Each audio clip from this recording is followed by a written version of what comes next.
A company started just 8 years ago has now become one of the world's largest smartphone makers. I'm talking about Xiaomi. It's opening stores and now rapidly expanding outside of China. So what's behind the growth of this massive Chinese tech company? Xiaomi is the fourth biggest smartphone player in the world. It's India's top-selling smartphone brand and one of China's top players. But its breadth is much more than that. It's present in 74 markets around the globe with nearly 15,000 employees, and more than 300 million people are using its product or services. While Xiaomi may be a foe for Apple, it's somewhat of a friend to Google and Microsoft.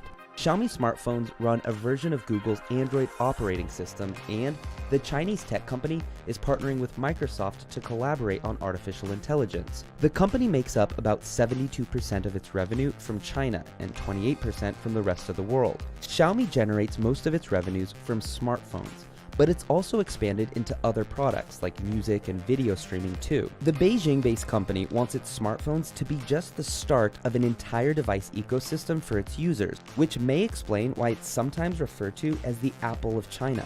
When the company was first started, Xiaomi only sold its products online in an effort to reduce overhead costs. It avoided spending money on advertising and relied on brand-loyal customers to spread the word. Xiaomi's selling point was simple: offer high-quality devices but at lower prices than competitors.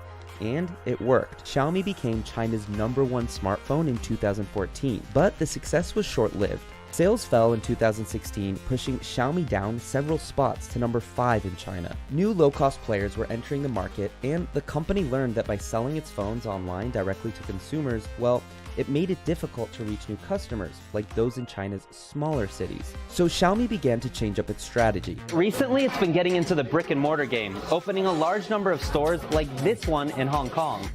It plans to open 2,000 stores worldwide by 2019, with just about half of them in China. It's expanding its footprint outside of China, opening retail stores in Spain and Italy, and forming retail partnerships here in the UK. And while Xiaomi isn't in the US yet, Xiaomi's head of its international business says they do have plans to enter the market. It's not just a smartphone business. Xiaomi also makes things like smartwatches, headphones, speakers, pillows, VR headsets, air purifiers, rice cookers, kitchenware, luggage, hats, and wallets. That's on top of selling online content, entertainment, and financial services. In 2017, Xiaomi's sales grew more than 67% from the year prior, leading some to call it China's Phoenix.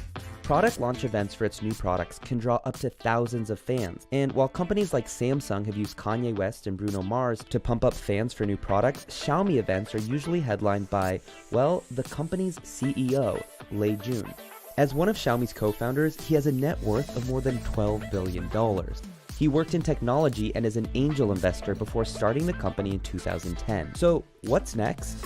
Smartphone shipments in China suffered their largest decline ever in the first quarter of 2018. And global smartphone sales declined last year for the first time since 2009. While the industry news is concerning for massive smartphone players, Xiaomi actually had an 88% increase in the number of phones they sold globally in the first quarter of this year.